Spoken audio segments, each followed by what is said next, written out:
Hey, y'all. Hope you're doing well. Thank you for joining my stream today. Um, it's been a while since I've done something like this. So, excuse me if I'm a little bit nervous. It's kind of silly, but I really appreciate you joining me, and I'm excited to be here. Excited to share some stuff with you about um, uh, things I'm learning to, on how to build desktop apps with Electron and using those skills to um, create some cool stuff. Um, in this first series of live stream sessions, I want to cover building an app that I started on. We're going to start from scratch and build what I've built so far, but I'm hoping along the way that you're going to help me, that you're going to interact, and that you can, certainly ask questions and give me some direction, and also, share your tips and ideas and things, and we'll do this thing together. Um, I'm also using some new software. Um, so I'm trying to find where there may be questions posted. Let's see. Give me just a moment.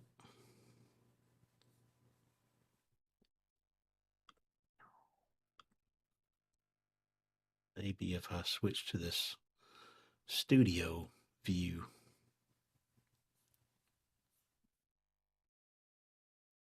Oh, I don't know.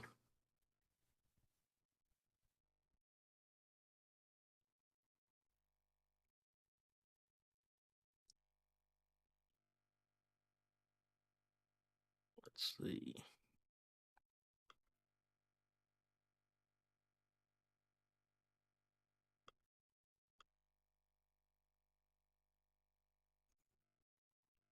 Um, Let me just go pop into one of the streams over here. Looks like YouTube is running.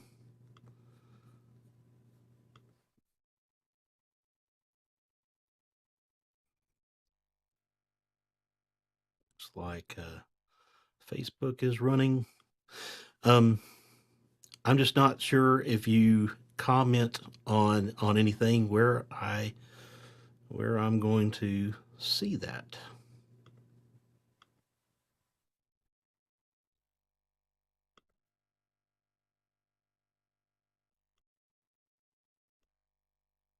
Oh well, I'm going to continue forward. Okay, so again, thank you for joining me. Those of you that are online, um, I I talked a little bit about what my goals are for this particular stream. I have an app that I'd like to develop using Electron, which is Node.js and HTML and CSS and JavaScript and all those kinds of cool web technologies to build desktop apps. And a little bit about me. So I've been doing speaking and virtual events, and of course, just like many of you, I've been doing a lot of Zooms, a lot of virtual meetings over Google Meet and other uh, technology. And one of the things that I've done is I've given presentations um, online for virtual events and for you know webinars and conferences. And one of the things that's really helped me is to make some improvements to my setup so that I'm not just using a built-in webcam on the computer, but I'm also, have a lot of, um, you know, well, let me show you. So I've got a secondary view. Hello. So that you can kind of see, some behind the scenes of what's going on here. So I've got my main computer right here that I can preview the stream that I'm on. I've got my secondary monitor over here where I can code, and I've got that shared. And I've got a teleprompter right here. And this is where my camera is. So when I'm looking at the camera, you know, it looks like I'm looking right at you because I'm looking right into the camera. What's cool is I have this software called Duet that allows me to mirror what is on my computer screen onto my tablet, which is an iPad, and that is, reflected on the screen, so I can see exactly what I need to as I'm talking. Now there are lots of apps and things that are available for doing like if you're doing a presentation, you can see your speaker notes. If I'm doing a video call with another person, I can reflect my Zoom up here so that I can be talking directly at them instead of looking off somewhere off camera. I can look directly at the camera. One thing that I have found that I would really like to have that I didn't find a good solution for is a teleprompter app that allows me to see the text that I want to, the prompts, and be able to see either the person that I'm talking to or the screen that I'm talking about, whatever, whatever it is. I want to have it underneath the text. I want the text to be overlaid on top, as a not as a kind of translucent, have some opacity to that text, so I can still read the text, but I'm looking at it and still able to talk directly to a person. I've built this thing and have used it a few times on some interviews and webinars, and it's worked really well. And I want to share that with you, and I want us to build it together and work on it again, and make some improvements. See what you think. And I want you to be able to ask me questions and to share your tips with others, because I want to hear from you. I want to hear what ideas you have or tips that you have to share for, your setup, and, ask me about my setup. I can certainly geek out about technology and stuff all day when it comes to these setups. But I have a video switcher here where I can switch between the camera that I'm speaking to you right now. I can switch to the camera that I've got over my shoulder, giving you the the behind the scenes look. And then I've got a third view where I can switch to my desktop and share exactly what I'm working on. And that's what we're going to do. I can also pop in a live version of myself in the corner, make it a little bit more personable. Oh, well, I'm in the wrong corner. Let's try a different corner. See what that looks like.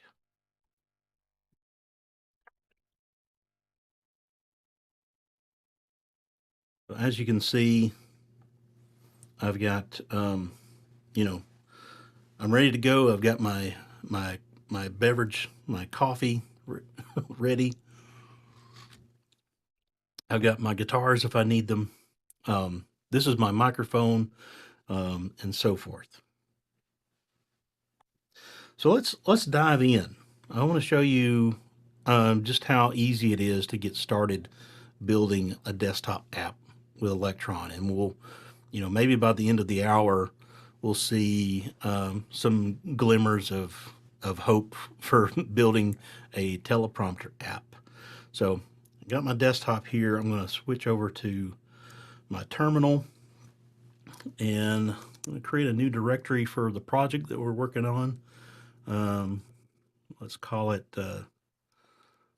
Electron teleprompter. And of course, you can build Electron apps on pretty much any platform. You can, if you're on Linux, if you're on Windows, much of what I'm showing you is either exactly the same syntax or exactly the same steps that you would take on any platform. There may be some command line stuff that's a little bit different on Mac OS and Linux than it is from Windows. Like, for example, one of the first things we need to have is Node.js. Node.js is required to be able to build and run Electron applications. And you need, basically the most recent version of Node, what they call LTS, which stands for long-term support. And you can go to nodejs.org and download the latest version. Or if you're on Mac or Linux, I highly recommend that you install a command line utility called NVM. NVM is like your Node version manager, and it can use that to manage the versions of Node that you have installed on your system. So for me, if I type NVM ls, which lists the versions of Node that I have installed, you can see that I've got 16.15.1, which is the latest LTS version, and then I've also got the new experimental, the next version of Node installed, 18.4. And if I want to, I can type NVM ls remote and make sure that I'm up to date. Whoops, I scrolled past too far. Let's try that again. So you can see if I turn off, or at least move the little window preview, you can see that 16.15.1 is the latest version LTS in Node. Let me double check again real quick to see if there's a way for me to see any comments. I didn't have a way to test this ahead of time, so if you're posting questions, I will definitely get to them at some point, but it may not be until after the stream is over. I'm just going to bring it up on another computer over here. Bear with me.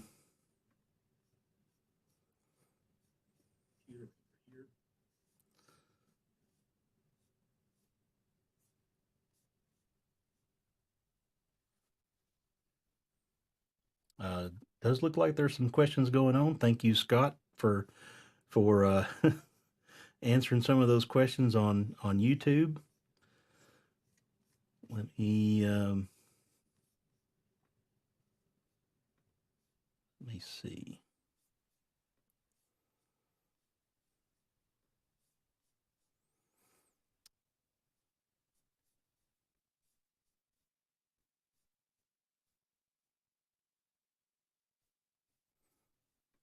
Looks like we got one comment on Facebook and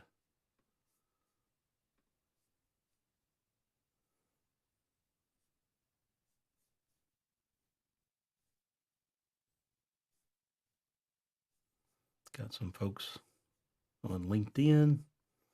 This is really cool. I just don't know how to see the comments inside Restream. If any of you are familiar with Restream and know how to use this app, you can send me a direct message or something. Let me know what I'm supposed to be doing to view the comments.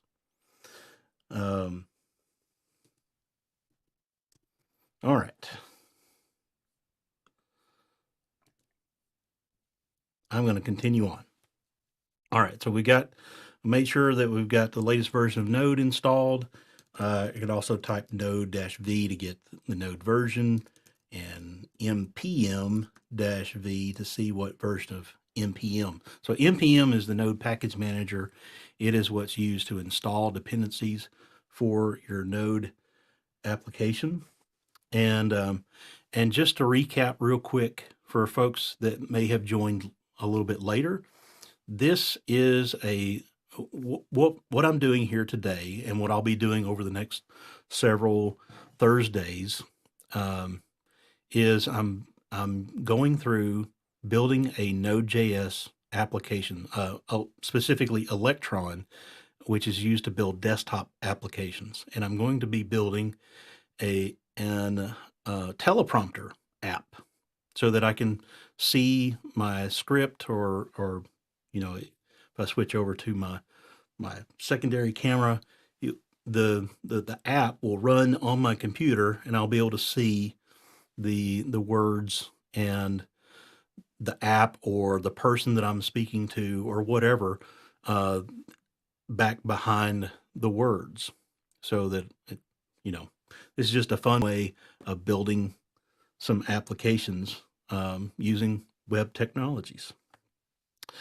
So I've got my Node.js installed, or it's already installed. What I need to do now is to start my project. So I'm going to run npm init, and that is going to prompt me to enter in some information about the project. The package name is Electron teleprompter. That's fine. Version 1.00. Yep. Description. Teleprompter.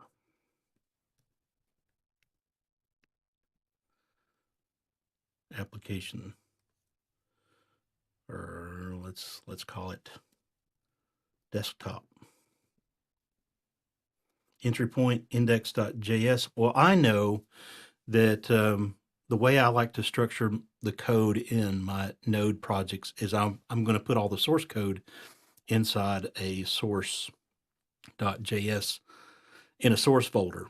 And the main entry point for an Electron application is usually named main.js. I'm going to change this to source/main.js. We don't have a test command to begin with. I'm not going to use a Git repository to begin with. I like the MIT license. Is this okay? Yes. So it's initialized. What that's done is it's created a package.json file. I'm going to bring up Visual Studio Code.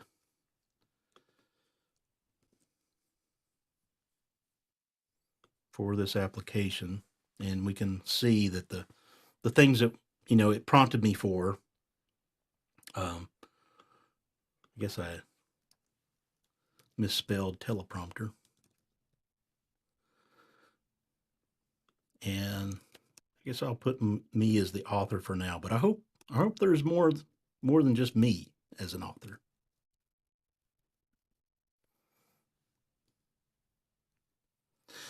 All right. So the next thing that I normally do when I start any new Node.js project is I install ESLint.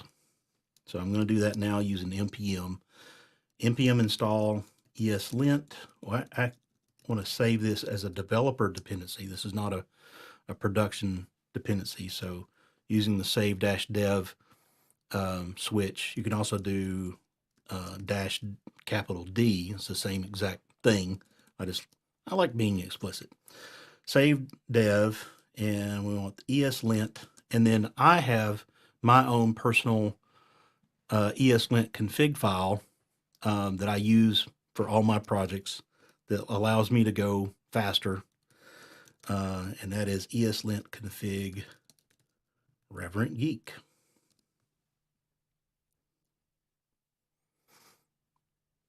And then the next thing I need to do is to configure the project to use that ESLint config configuration. So to do that, I need to create an ESLint file.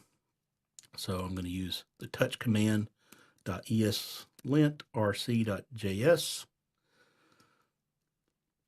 And here's where I need to add some stuff to this file. Well, I never remember off the top of my head how to do something like that. So here's a tip for you if you're building Node.js apps, and that is you can run npm docs and then any package. And if there's a documentation link in that project, it will take you to that web page. And I use my own README to remember how to set up my ESLint config. So I've got my rule sets, and this is the one that I want. I want the one for Node.js. So I'm going to come back to package.json and paste that in there. So my ESLint rules are now in place, and I'm ready to start building some stuff. And it's going to, ESLint's going to catch any, most mistakes or common issues that I may make, or even syntax and formatting issues to make everything consistent. Now let's take a look at, so we're going to build an Electron application, and we could go straight to the docs, which I think I will. I'll go, I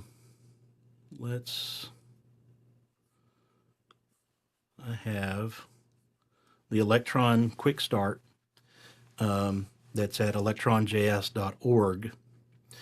And, similar to what we've talked about already, checking to see that you have your setup, you have the Node.js installed and all those kinds of things. It's also, running npm init and so forth.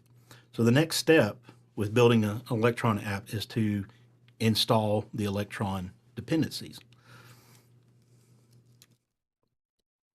And again, this is a developer dependency. It's kind of, takes a little bit of explanation that as you're building an Electron app, you're using Electron, but you're not requiring Electron as part of, well, to deploy or to give somebody your application, you're going to package it up, and there's some other steps that we'll get into in a later, not this stream, but probably somewhere down the road when we get ready to package up an Electron app, we'll go through those steps. This is going to take just a couple minutes to download and install. While it's doing that, I'm going to go check some questions.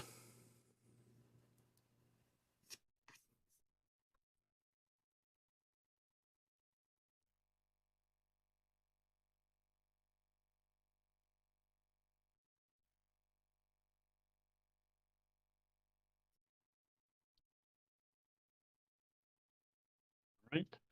So Electron is installed, and when it comes to building, find the right window.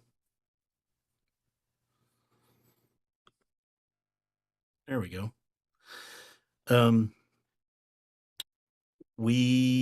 Let's see, there's we need to update the package.json file to add a start command so that it knows to use Electron. So let's do that.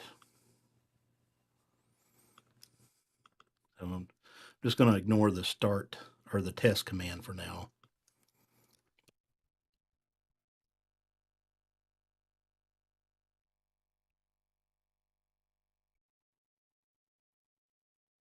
I'm going to create my source folder and my main.js. A little side note, if you're using common JS, common modules in Node.js, strict mode is not turned on by default, and it's always a good idea to have strict mode enabled. I don't have time to go into all the reasons why strict mode's a good idea, but in normal common module JavaScript, strict mode is not turned on, so you have to use the use strict declaration at the top of the page, the top of the file, to turn that feature on. If you're using the new JavaScript ES modules, such as if you're using the import and export syntax, that is strict mode is turned on by default. So somewhere down the future, all of JavaScript will have strict mode turned on. Don't have to worry about it. But for now, in Node.js, running under common JS modules, you do have to explicitly turn that on. All right. So in our main JS, let's go back to the quick start, because what I want to do to begin with is just create a sample, get something running so that we can, have a test that's passing. So we need, as the documentation states, we need a main script, which is typically named main.js. It could be named anything, any JavaScript file name, but it's common to use main. And we need an HTML file. So I'm just going to copy what's here.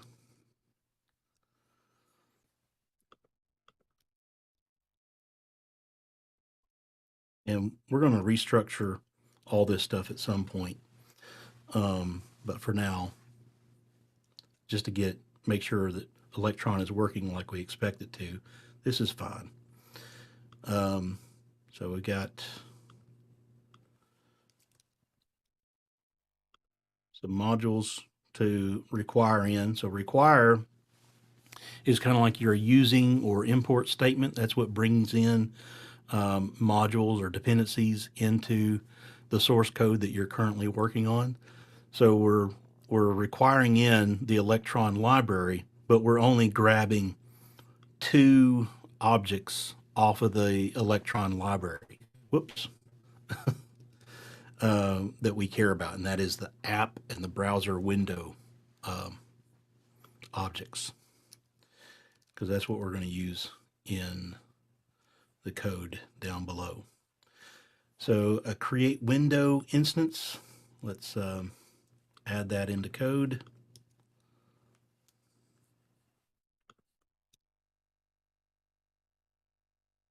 And you see all these squiggly lines and stuff, and that's because my ESLint rules are detecting things like, hey, this create window function is defined, but it's never used. Or this app is declared, but it's never used. And then there's also some mixed formatting between spaces and tabs. And I'm a tab person, don't at me. That's just that's the way I roll. Tabs are all right. So the create window function creates a new browser window and sets the width and the height of that window to 800 by 600, and then it loads the index.html file, which is defined here, into that window. What's cool about Electron is that it uses Chromium to render HTML to your window. So you can use, if you're a web developer, great, because anything that you know about building interfaces, UI with HTML, declaring HTML forms or elements and all that kind of stuff, or styling with CSS, you can directly use that knowledge and those skills to build beautiful interfaces for desktop applications. we got our create window. We now use the app when ready to to launch that window. So app when ready is similar to if you like if you ever used jQuery back in the day and you had that document ready, or there's other event hooks in web technologies where it's like once the browser has finished loading the page and doing all the things that it's supposed to do on the page, now it's ready for you to start doing some work. That's similar to what Electron has here. Electron is starts its life cycle as a node application. It generates behind the scenes, all the work that it needs to do to bootstrap the environment. And then when it's done initializing, it calls this app lifecycle event when ready, and gives us this hook so that we can start creating our own windows and create message subscriptions or make API calls, whatever our app is going to do once everything's up and ready. So I think this is all we need for Hello World. So if we go back to our CLI here and type npm start, it's going to launch Electron. And guess what? Something didn't work. The window loaded, but the HTML content did not work. And I think I know the reason. So down here, we get the message failed to load URL, and it's looking for file. It's looking for index.html in the root of the project. But, me being, I like to organize things a little bit more. I moved, or I didn't create the HTML file in the root of the project. I created it in this source folder. So I need to tell load file where to load this file. And I could do this in a couple of different ways. I could certainly do something like this. I think this will work. Let's just see. It sure did. There it is. So a relative path will work, but just to give you like a heads up when it comes to Electron and Node.js, when you're running cross-platform, this works fine on Mac, and I suspect it will work fine on Linux, but this relative path syntax may not work so well on Windows. So to make this this path stuff cross-platform, we're going to introduce another library from Node called Path. This is built into Node.js, and we're going to use the Path module to join together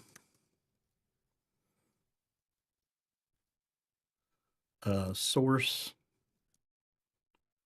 and index.html. I think I'm going to go ahead and be even more explicit and use dir name. So this is another Node.js thing. It's underscore dir name is like the complete full path to where this application lives. So in this case, it's going to be in my projects folder under my user on this hard drive. And if this was running on Windows, it would find, the full path of where the application lives, somewhere under, documents. So this path.join takes into account the different path separators and things like that may be different from one operating system to another. So if I run this, npm start, nope. Now I went a little bit too far. So this is my, sometimes lack of understanding of how underscore dir name works. So if you see here, it's now looking for index.html under source/index.html. So that tells me that my understanding of underscore dir name was a little bit wrong. So it's going to be the path of where this file is. So main.js, it's in the context of this file that works. So I don't have to specify the source folder. I can just say, give me the index.html file that's inside this current folder. Let me quit the Electron app and run it again. Looky there. We got our hello world.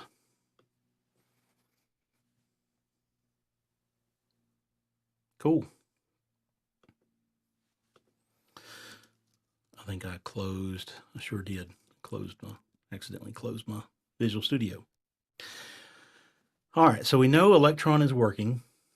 We're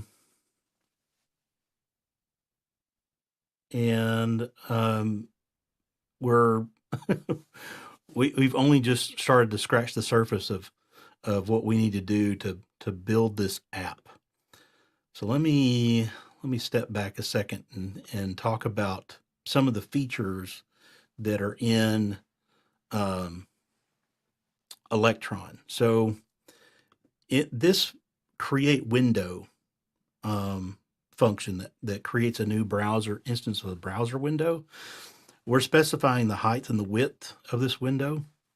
There are lots and lots more properties and options that are available for creating a window. And this is why when I decided that I needed to build my own teleprompt app, that Electron came to mind, because somewhere in the recesses of of my research on Electron, I remembered that Electron allows you to set some properties like transparency, or to create a windowless or a frameless application.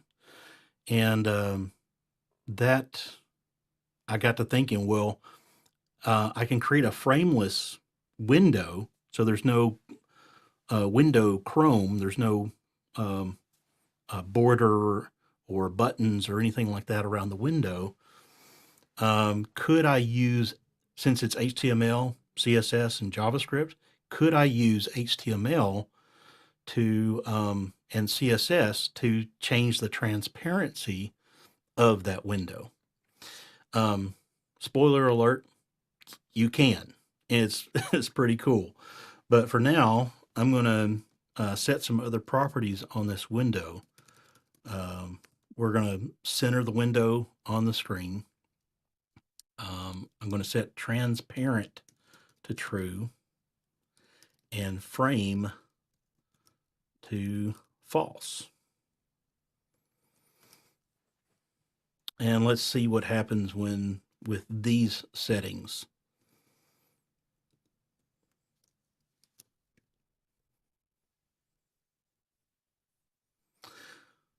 Well, it worked. So here's our application. I don't know if you can see it very well. Let me just hide the rest of the stuff.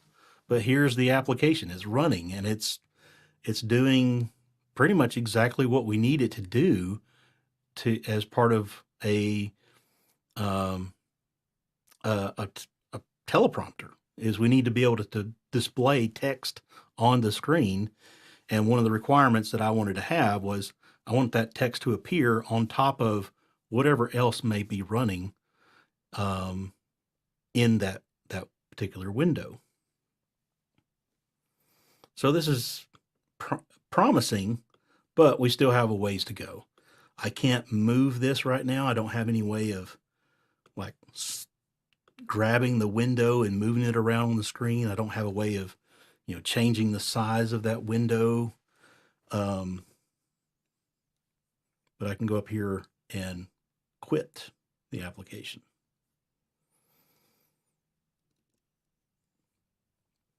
So that's one of the first steps. For now, I'm going to comment out the transparent and the frame so that we can we have a window to work with and can see what's being rendered a little bit better. I'm going to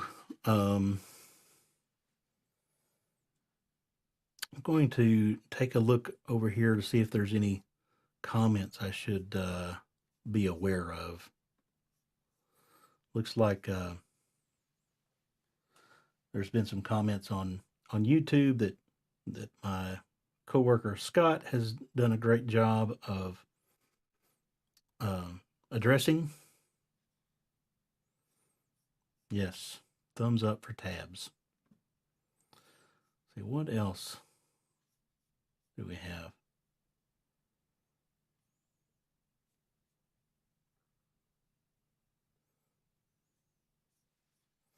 All right.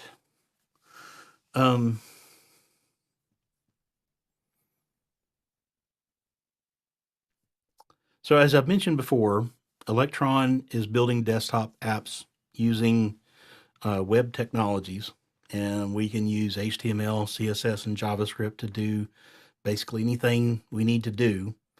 And I'm going to start by reorganizing some of the work to separate the node side or Electron side of things from the interface. I like to structure my code projects in certain ways. Everybody has their opinions on how to do things. My opinions change over time. So today I may be calling the way I structure and organize things one way, and then next week is like, that was silly. Let's do it a different way. But for now, I'm going to create a folder under source called client, which will be the interface, the user side of things. I'm going to move index.html into this client folder.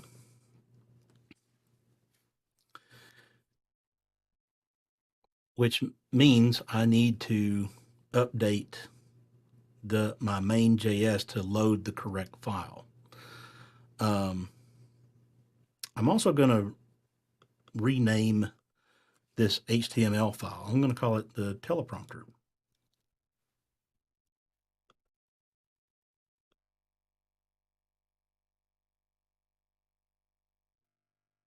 Again, I can't seem to spell teleprompter correctly.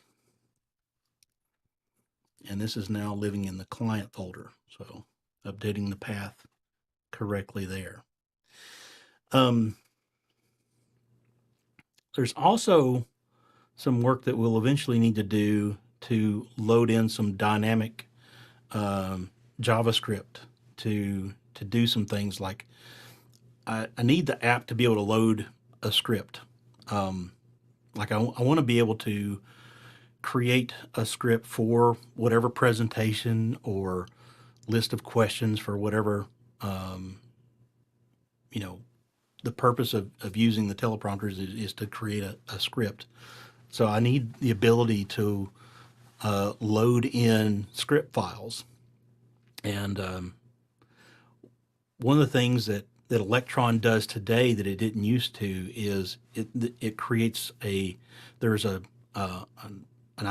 concept of a sandbox where it differentiates between the front end JavaScript code that you can freely use and any kind of Node.js based JavaScript that has access to like the local file system.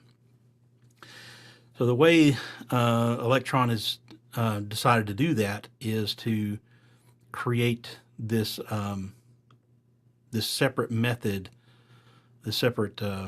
property on browser windows called a preload. And the preload is designed, it has access to all of Node.js. Anything you can do with Node is going to be in there, and it only happens during the bootstrapping of that application. Once the application is up and running, then there's not any way that any kind of third-party JavaScript or hacking of the application is going to give you the ability to have access to the local file system. And this is done through the web preferences object, and there's a preload where it specifies what JavaScript file to run as part of the preload. And just like the load file down here, we're going to use a path, and we're going to load in a file named teleprompter preload.js.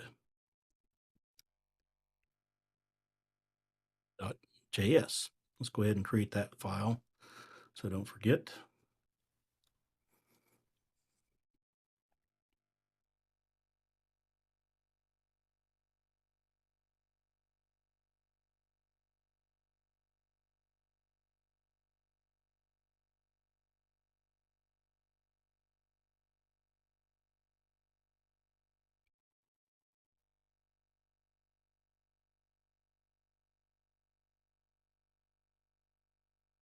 Let's see.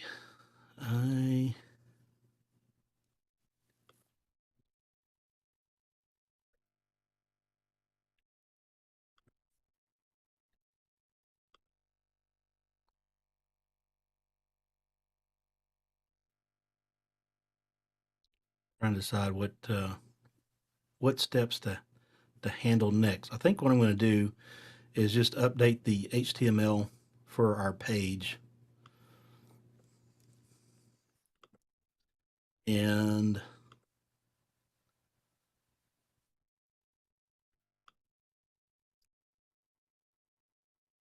now I'm going to comment out this script. So what we have here is very close to what we had before. We've got some meta tags. These are all like good ideas, or the things that Electron is telling the community, hey, when you create an HTML page, you should add these meta tags to your HTML. So your character set, your content security policies. You can change the title here. So the cool thing about Electron is it takes whatever HTML you've got and renders that to the window. So the title of the window itself, what shows up in the title of the window is the title of the HTML. So we'll call this, we'll say this is teleprompter.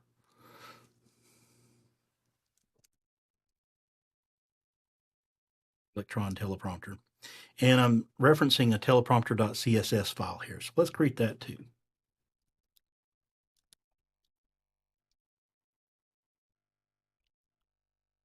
One thing that I like to do that's when I build Electron applications is I like to bring in a normalized CSS style sheet. And if you Google like normalized CSS, you'll find lots of different projects that do this kind of thing. So I've got normalized.css. CSS reset is another one. These are just like making sure that the HTML is going to look exactly the same it's usually used to make sure that you have a foundation for creating CSS so that it looks the same on any browser. But in our case, it's like we're going to reset all the defaults to a base configuration that's going to look the same on any platform. So whether it's running on Mac or Linux or Windows, the normalized CSS is going to look exactly the same. So I use CSS reset, which is it's a very minimal set of CSS, and I put that at the top of the page. You know what? Maybe I'm not. I just realized I'm not even using that. So disregard everything that I just said about using CSS reset and normalize. It's still a good idea, but you know,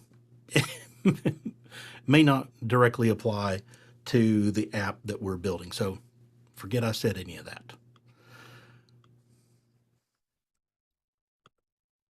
Here we go. Body.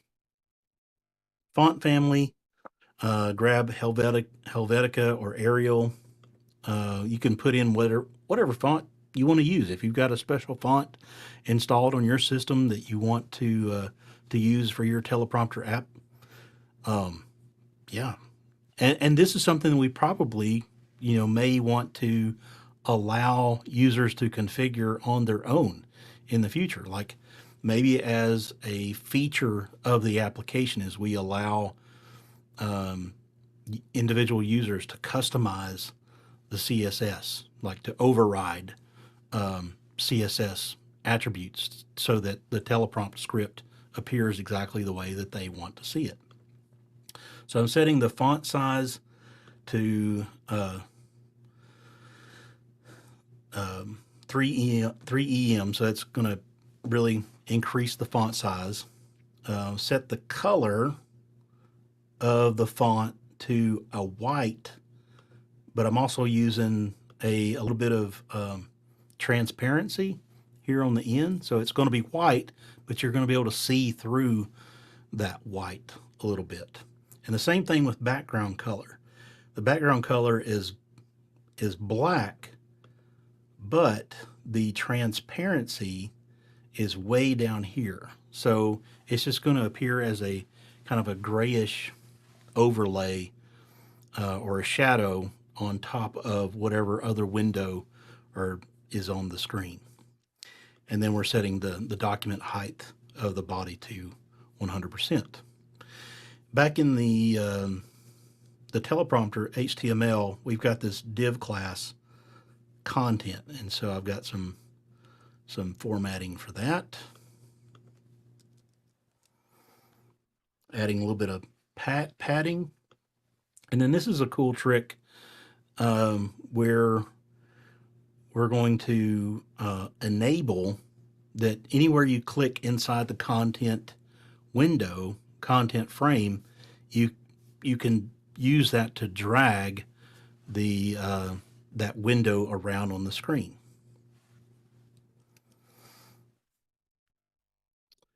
And then I'm going to set some heights on things like H1 tags so that they're all kind of normalized. And then the color of any anchors will also be set to the same color as the text. So if we run this app just like it is right now, I think we're not going to see anything. Yeah, it's just a gray because we don't have any text in there. Let me add some text just to see if we can see anything.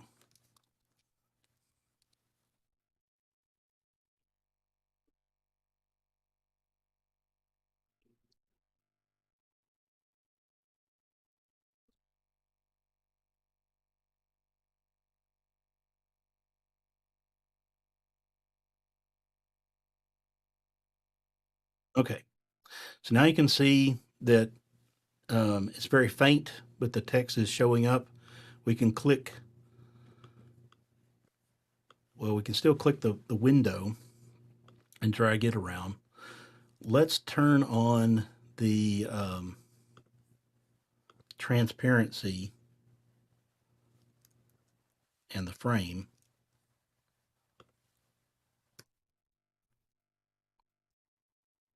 And see what that looks like. Cool. So this is the effect that I'm kind of shooting for, is to have and I can click anywhere in the frame. I can drag this around the screen, and whatever content that I load into this HTML file, I can use as my script. So if I were to move this over to my main screen and switch to my other camera, hey, I don't know if you can see what's on my teleprompter up here, but the text and everything that I've got in my HTML is now showing up for me to speak through. I can look at my camera and speak right through the text that's in that window.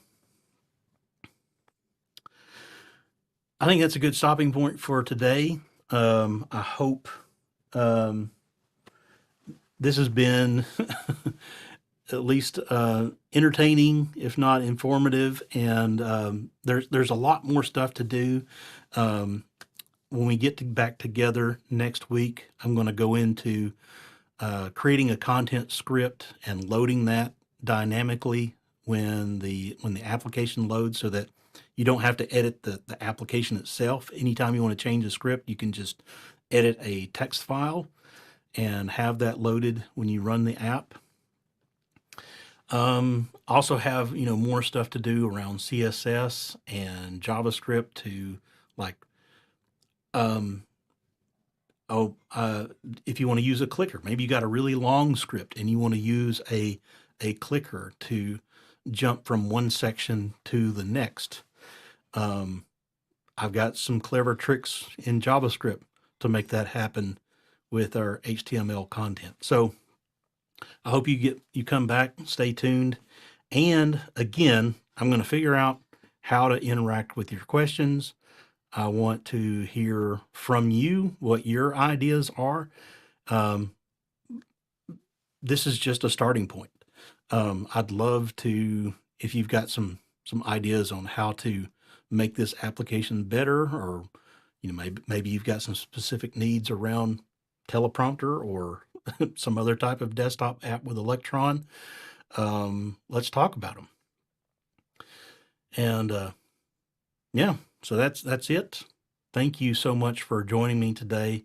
I hope you got something out of it. I hope you join me again. Bring some friends along for the next one next Thursday at 2 p.m. and 11 Pacific. Hope you have an awesome day, and I will see you next time.